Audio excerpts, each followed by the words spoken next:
नमस्ते सदा वत्सले मातृभूमे त्वया हिन्दुभूमे सुखं वर्धितोऽहं महामङ्गले पुण्यभूमे त्वदर्थे पतत्यो सकायो नमस्ते नमस्ते। जैसे कि हम लोग पहले वीडियो में हम लोगों ने रिप्रेजेंट करना सीख रहे थे, तो प्यारे बच्चों आप लोग बहुत ही अच्छे होंगे और पढ़ भी रहे होंगे, कोर्सेस अपना कंप्लीट कर रहे होंगे। तो उम्मीद है कि यह वीडियो आपके लिए हेल्पफुल होगी ही होगी। आइए हम लोगों ने मैंने एक क्वेश्चन दिया था आपको √5 को रिप्रेजेंट करने के लिए। तो क्या आपने √5 को रिप्रेजेंट कर लिया? ये √5 हमने √5 को रिप्रेजेंट करने के लिए आपको दिया था। तो क्या आपने कॉपी पर इसे रिप्रेजेंट कर लिए? यदि हाँ तो कमेंट बॉक्स में यस लिखना ना भूलें। तो हम लोग आइए इसको मैच करते हैं कि क्या हम लोगों का यह जो हमने रिप्रेजेंट किया ये बिल्कुल ठीक है या नहीं। तो देखते हैं कि किस प्रकार से √5 है। हमारे पास √5 है। हमने एक फार्मूला बताया था आपको कि यदि √5 हो और हमारे पास एक पाइथागोरस की ये जो थ्योरम है, इसमें यहाँ से यहाँ तक जो √5 मिलेगी तो हम इसको यहाँ से एक आर्क लगाएंगे और हम जहाँ पे यह आर्क यहाँ पे जहाँ पे इस लाइन को नंबर लाइन को क्रॉस करेगी वहाँ पर ये माप मानी जाएगी। तो √5 है, इसलिए हमें √4 की वैल्यू पता होनी चाहिए, क्योंकि हम लोग फार्मूला पढ़े हैं यम और यहाँ पे m-1। अब देखिए यहाँ पे हम लोग 1 लिया करते हैं, तो ये रूल है और रूल के अनुसार हम लोग इस प्रकार से रिप्रेजेंट करते हैं नंबर लाइन को। तो ध्यानपूर्वक इसे देखें और समझने का पूरा प्रयास करें, और मैं समझाने का प्रयास कर रहा हूँ। तो हम लोग चाहते हैं कि यम आए और हम लोगों को पता है √m बराबर इतना। तो ये √m की वैल्यू है, तो यहाँ कितनी आएगी? यहाँ अगर हम लोग रखेंगे √5 तो यहाँ आ जाएगी 5 माइनस कितना 1, तो कितना आएगा √4। तो √4 और 1 इन दोनों से हम लोग रिप्रेजेंट करेंगे नंबर लाइन पे √5 को। तो ध्यानपूर्वक देखें मेरे प्यारे बच्चों, हम लोग इसको किस प्रकार से नंबर लाइन पर रिप्रेजेंट करने का वर्क करते हैं। 0 1 2 3 और इसके बाद आप जानते हैं बच्चों कि आगे क्या होता है। ये हमारा एक नंबर लाइन रिप्रेजेंट करने के लिए हम लोगों ने लिया, और इसको किस प्रकार से रिप्रेजेंट करेंगे जरा ध्यानपूर्वक देखिएगा। यदि 1 यानी कि हम लोग यहाँ से यदि यहाँ तक की लंबाई को लेते हैं तो ये 1 ही होगी। हमें कितनी चाहिए? 2 चाहिए। तो हम लोग यहाँ से यहाँ तक लेते हैं, तो यहाँ से यहाँ तक लेने में हम लोग इसको पूरा ऐसे खींचेंगे और यहाँ पे √4 आएगा, यानी जो √4 है वो नीचे है। और इसके बाद यहाँ पे हम लोग 1 सेंटीमीटर या 1 मीटर की लंबाई लेते हैं और इसको हम लोग क्या करते हैं, इससे मिला देते हैं। तो ये नंबर लाइन पे ये इसे रिप्रेजेंट करने का एक सिस्टम है, और इस सिस्टम को यदि हम सीख लें तो ये सिस्टम हमारा हो जाता है। और सीखने का मतलब ये है कि यहाँ √4 है तो यहाँ से यहाँ तक कितना होगा 2। तो ये √4 है इसलिए ये 2 आएगा, और यहाँ से यहाँ तक लंबाई लेंगे नीचे, और इसके बाद जब ये 2 है ये √4 है और ये इतना है तो इसका मतलब ये 2 है और ये 1 है। तो इसको हम लोग निकालते हैं पाइथागोरस प्रमेय से। के स्क्वायर निकालना है आपको, इतने का स्क्वायर और इतने का स्क्वायर, 2 का स्क्वायर 1 का स्क्वायर कितना हो जाएगा 4 और इतना। तो रूट के अंदर आएगा 5, यानी k = √5, यानी ये वाली माप अगर लेंथ हमें मिल जाती है। तो हम इसी नाप की, इसी लेंथ की एक आर्क लगाते हैं और यह आर्क हम इस माप की लेते हैं और इस माप को क्या करेंगे, जहाँ पे ये ऐसे जाएगा और यहाँ पे क्रॉस करेगा, और जब यहाँ पे क्रॉस करेगा तो इसी को हम लोग √5 रिप्रेजेंट कर देंगे। यानी √5 रिप्रेजेंट किया जाएगा यहाँ पर, ये इस वाले बिंदु पर रिप्रेजेंट किया जाएगा √5 को। क्या आपका सही है? यदि सही हो तो कमेंट बॉक्स में यस लिखकर जरूर बताएं। ध्यान रहे आगे हम लोग धीरे धीरे चीज़ों को समझते हुए बढ़ते चले जा रहे हैं और एक्सरसाइज की दिक्कत हम सॉल्व करेंगे। बहुत ही आसान है एक्सरसाइज। पहले हम थ्योरम को थोड़ा अंडरस्टूड कर लेते हैं, तो फिर इसके बाद तो मेरे प्यारे बच्चों, आप लोग इसे बड़ी ध्यानपूर्वक देख रहे होंगे, नोट भी कर रहे होंगे। नोट करना बहुत ही ज़रूरी है, क्योंकि नोट जब तक नहीं करेंगे आपको ये थोड़ा कम समझ में आ सकता है। इसलिए वीडियो पॉज करें और नोट भी करें। तो वीडियो पॉज करें और नोट करें तो बेहतर होगा। इससे आप कभी भी, आप किसी भी वक्त अपने कॉपी को देखें और उसके बाद आप तुरंत ही उसे समझ सकते हैं। तो हमने यह जाना कि यदि किसी भी रूट के अंदर की वैल्यू अगर हमें फाइंड करनी है और रिप्रेजेंट करना है नंबर लाइन पर, तो हमें उससे एक कम की वैल्यू की आवश्यकता पड़ती है। जैसे कि हम लोग ले रहे हैं यहाँ पे कितना, यहाँ पे √16 है, तो यहाँ √15 की वैल्यू होनी आवश्यक है।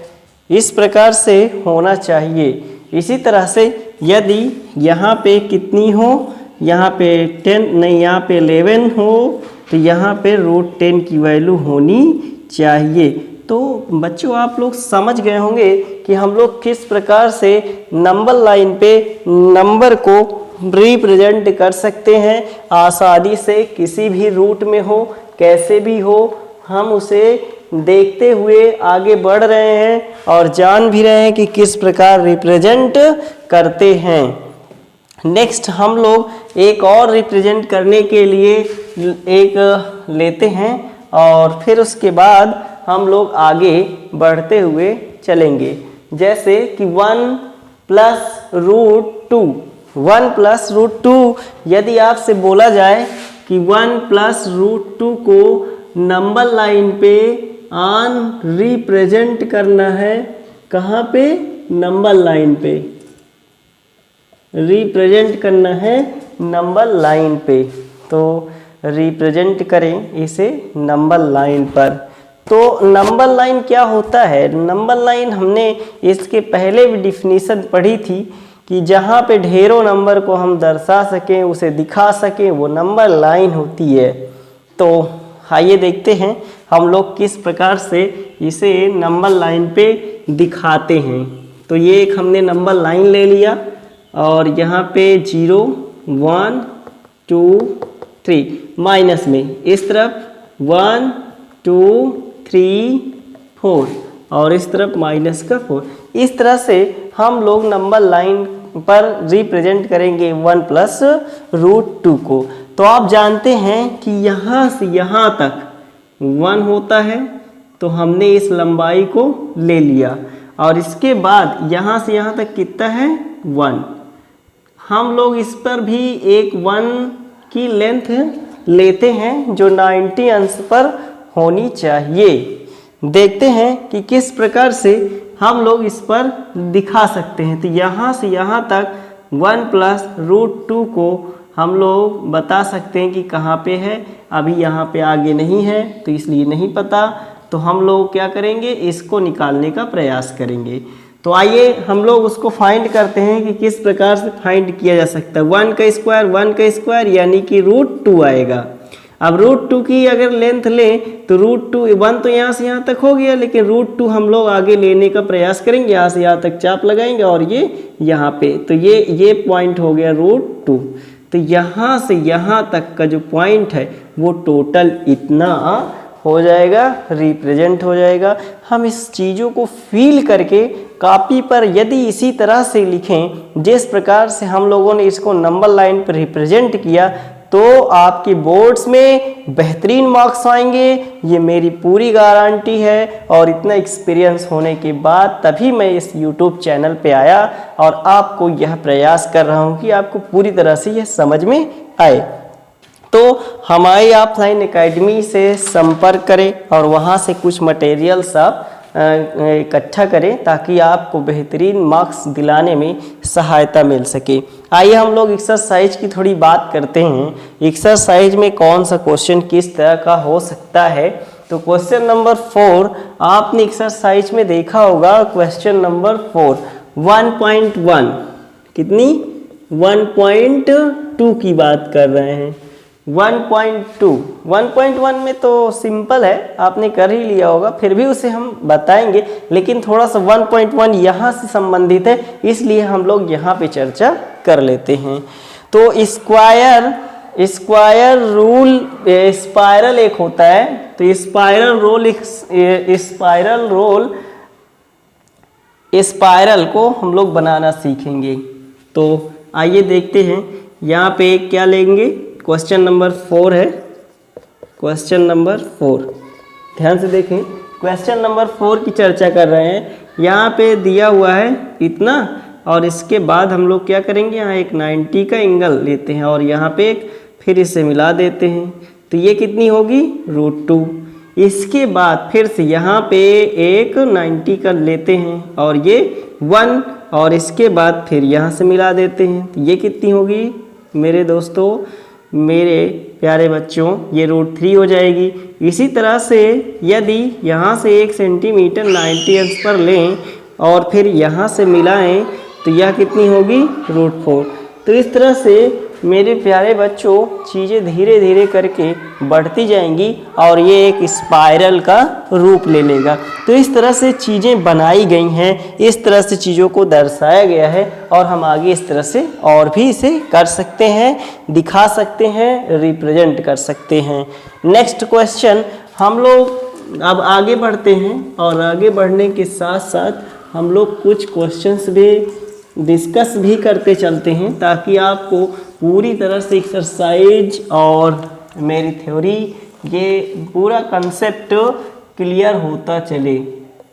तो हम लोग इस समय रिप्रेजेंट करने वाले हैं 9.3 को, यानी 9.3 को हम किस प्रकार से नंबर लाइन पे रिप्रेजेंट करेंगे इसके विषय में जानकारी हासिल करने वाले हैं। तो इससे पहले हम लोग कुछ चीज़ें जान लेते हैं कि किस प्रकार से इसे हम लिखा सकते हैं। तो जैसे कि आप y को कैसे लिख सकते हैं, 4/4y लिख सकते हैं, चूँकि ये दोनों क्रॉस होंगे और y ही कहलाएगा। इसी तरह से y² लिख सकते हैं। इसी प्रकार से 2 इतना लिख सकते हैं। तो चीज़ों को अलग अलग तरीके से लिख सकते हैं, तो लेकिन चीज़ें तो वही है ना, चाहे तो इसको बोलें या इसको बोलें या इसको बोलें या इसको बोलें, चीज़ तो वही है, वही चीज़ें लिखी हुई है। इसलिए हमें चीज़ों पर जाना है और उसके बाद रिप्रेजेंट करना सीखना है। तो मुझे पूरा भरोसा है कि आप नंबर लाइन को इस समय किस प्रकार सीख रहे होंगे, ये ध्यान आपका भटकने नहीं देंगे हम, और आगे इसी प्रकार से जो भी बुक्स और वे थ्योरीज हैं उसे अवेलेबल करवाते रहेंगे। धन्यवाद। विश्वास हो आपको कि हम किस प्रकार से चीज़ों को समझें। तो आइए देखते हैं नेक्स्ट चीज़ें, और भी चीज़ें हैं, जैसे कि अगर y अगर हमारे पास कितना हो y+1/2, इसी तरह से माइनस कितना हो इतना, तो ये चीज़ें, ये वही चीज़ ये भी है और वो भी है, एकदम सेम चीज़ें हैं। तो हम लोग क्या करें, इसको y² + 1² + 2y/4, यानी यहाँ स्क्वायर है तो कितना आएगा नीचे 4 आएगा। इसी तरह से ये भी है y+2 यहाँ पे स्क्वायर और ये 4। ये इतनी हो गई। अब इसके बाद हम लोग क्या करें, चीज़ों को इसे काटने का प्रयास करते हैं। तो पहले ऐड कर लेते हैं, चीज़ें मिलती हैं इसलिए ऐड करने में आसानी है। अंदर के जो चिन्ह है वो बदल जाएंगे क्योंकि यहाँ माइनस है, और ये हो जाएगा 2i और टोटल अपॉन 4, ये ऐड हो जाएगा। तो ये और ये 1 और 1 ये क्रॉस हो जाएगा, तो 2 to 4y अपॉन 4 ये कट जाएगा, कितना आएगा y। तो this is y equal to y। चीज़ों y को हम इस तरह भी लिख सकते हैं, दिखा सकते हैं। तो देखा आपने चीज़ों को किस प्रकार से हम लोग रिप्रेजेंट कर सकते हैं, दिखा सकते हैं। इसे पॉज करें वीडियो को और इसे नोट करने का भी प्रयास करें। तो आप लोग इसे समझ गए होंगे कि y को हम इस तरह भी लिख सकते हैं। फिर हमने उसे सॉल्व किया, देखा अंत में रिजल्ट जो आया वो y ही निकल कर आया। तो चीज़ों को बहुत तरीके से लिख सकते हैं। और हम लोग देखते हैं इसी प्रकार से यदि हम रूट के अंदर कोई चीज़ लिखना चाहें तो किस प्रकार लिख सकते हैं, जैसे इतना, और इसके बाद हम लोग क्या करें, उसी को रूट के अंदर लिख दें। क्या करें, रूट के अंदर लिख दें। ये उसी चीज़ को यदि रूट के अंदर लिख दें, फिर भी यहाँ भी x ही है और वही है, सेम उसी तरीके से है। तो हम इस तरह भी लिख सकते हैं, चीज़ों को इस तरह भी लिख सकते हैं। यदि यहाँ पे रूट लगा दिया जाए तो यहाँ भी रूट लगा दिया जाएगा। इस तरह से वही चीज़ें एकदम सेम टू सेम मिलती हैं। तो इसी तरह से 9.3 को हम किस प्रकार से रिप्रेजेंट करेंगे, बात इसकी करते हैं। तो सबसे पहले हम लोग रिप्रेजेंट करने जा रहे हैं। तो सबसे पहले इसमें हमें ज़रूरत पड़ती है एक कंपास और एक स्केल की। तो स्केल आप रख लें, कंपास रख लें, और इसके बाद जैसे जैसे मैं बोलूं सेम वैसे वैसे आप करते जाइए। आपका 9.3 रिप्रेजेंट हो जाएगा नंबर लाइन पर। तो नंबर लाइन पर हम किस प्रकार से 9.3 को रिप्रेजेंट करेंगे, बात इसकी करते हैं। तो मेरे प्यारे बच्चों, आप यहीं तक रखते हैं और नेक्स्ट वीडियो में हम लोग इसको जानने का प्रयास करेंगे। और जिसको जिसको आ जाए ये क्वेश्चन रिप्रेजेंट करना, वो कमेंट बॉक्स में मुझे ज़रूर बताएं। थैंक यू मेरे प्यारे बच्चों। आप पढ़ाई करें, नोट्स बनाएं और उसके बाद एक्सरसाइज करें। धन्यवाद।